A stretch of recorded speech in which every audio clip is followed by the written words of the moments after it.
بسم الله الذي تفرد بدوام العزة والبقاء. بسم الله الذي كتب على جميع مخلوقاته الموت والفناء. بسم الله الذي لم يشاركه في خلده احدا حتى الملائكة والانبياء. بسم الله الرحمن الرحيم. ربنا عليك توكلنا وإليك أنبنا وإليك المصير. ربنا افتح بيننا وبين قومنا بالحق وأنت خير الفاتحين. بسم الله نبدأ وعلى الله نتوكل وإليه المرجع والمآل والمصير. يا من له علم الغيوب ووصفه ستر العيوب وكل ذاك سماح. اخفيت ذنب العبد عن كل الورى كرما فليس عليه ثم جناح. منك التفضل والتكرم والرضا انت الاله المنعم الفتاح. واصلي واسلم على المبعوث رحمة للعالمين صلوات ربي وتسليماته عليك سيدي يا رسول الله. صلاة تحل بها العقد وتفك بها الكروب وعلى آلك واصحابك اجمعين.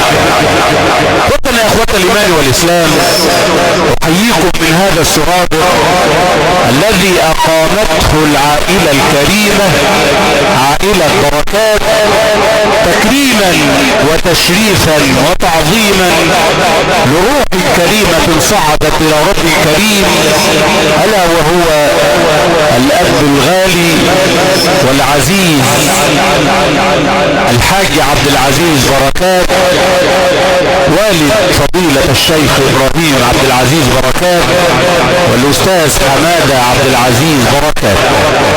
وندعو الله تبارك وتعالى ان يتغمد الفقيد بواسع رحمته وان يجعل هذه الليلة من اسعد لياليه وان يلهم اهله جميعا الصبر والسلوى.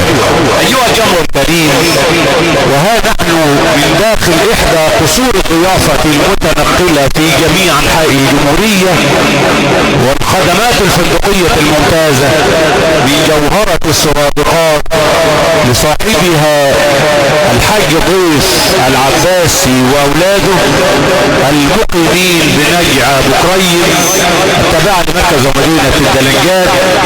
نبدأ واياكم هذه الليلة بخير الكلم واطيب الحديث القرآن الكريم، ايات بينات من كتاب الله العزيز يتلوها على مسامع حضراتكم فضيلة القارئ الشيخ جمال عبد الوهاب قارئ اذاعة جمهورية مصر العربية والمقيم بدرشة، يتلو علينا من ايات الله بينات.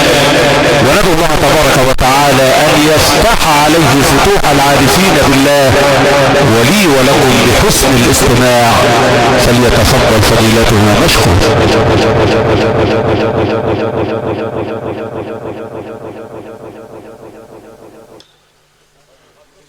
أعوذ بالله من الشيطان الرجيم.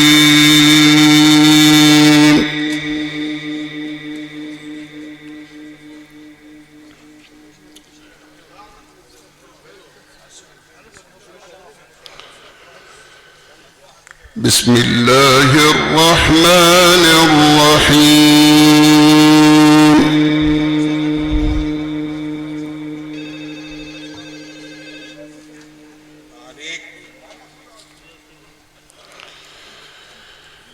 أم حسبتم أن تدخلوا الجنة ولما يعلم الله الذين جاهدوا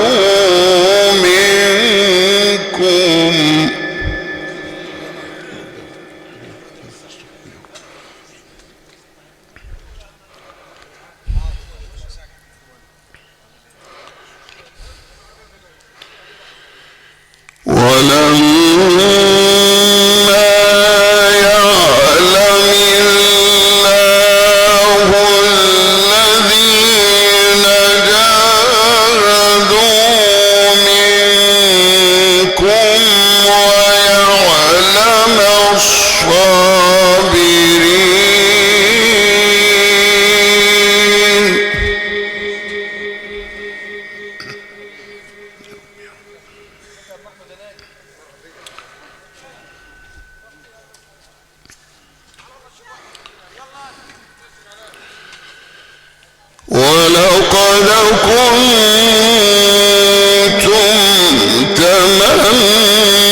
فقد رأيتموه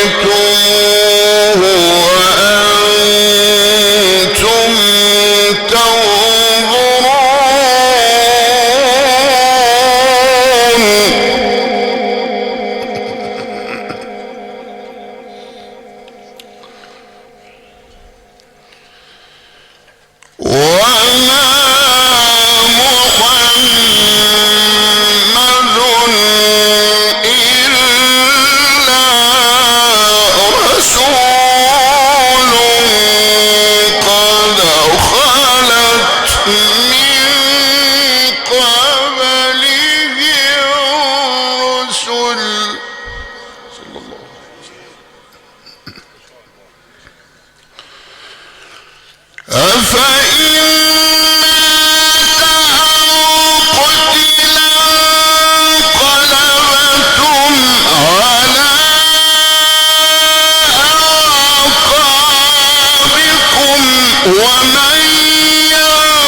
وسنجزي الشاكرين.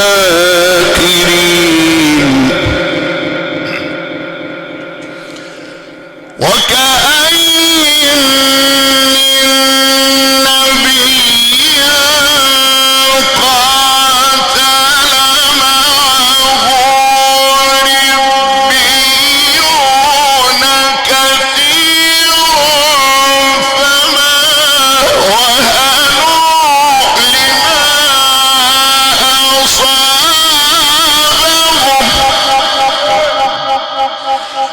فما وهنوا لما أصابهم في سبيل الله وما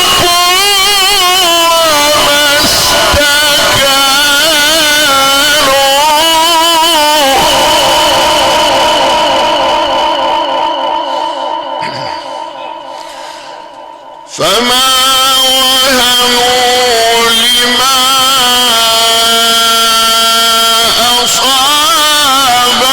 أصابهم في سبيل الله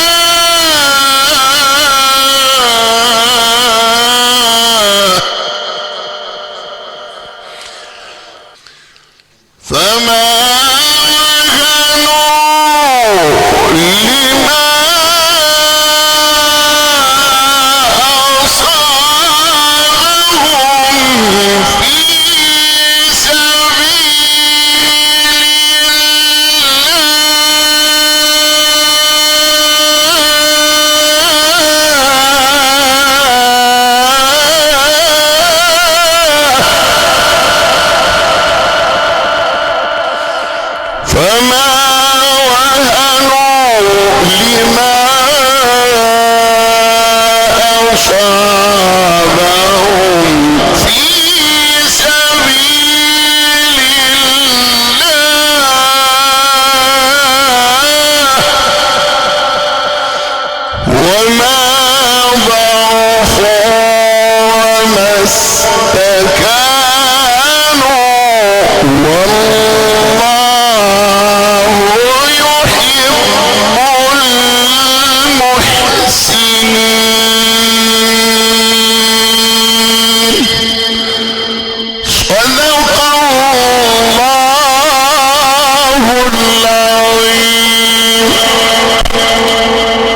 شاكرا لفضيلة الشيخ جمال عبد الوهاب الفقي قارئ القرآن الكريم والمقيم بمدينة الدلنجات. هذه التلاوة القرآنية المباركة مشاركة منه في هذه الليلة، ليلة تكريم وتشريف الحاج عبد العزيز بركة. أيها الجمع الكريم، نعود وإياكم إلى دستور الأرض والسماء القرآن الكريم مع فضيلة القارئ الشيخ محمد أشرف عبيد، قارئ القرآن الكريم بالعالم الإسلامي والعربي والمقيم بمركز ومدينة طاي البر.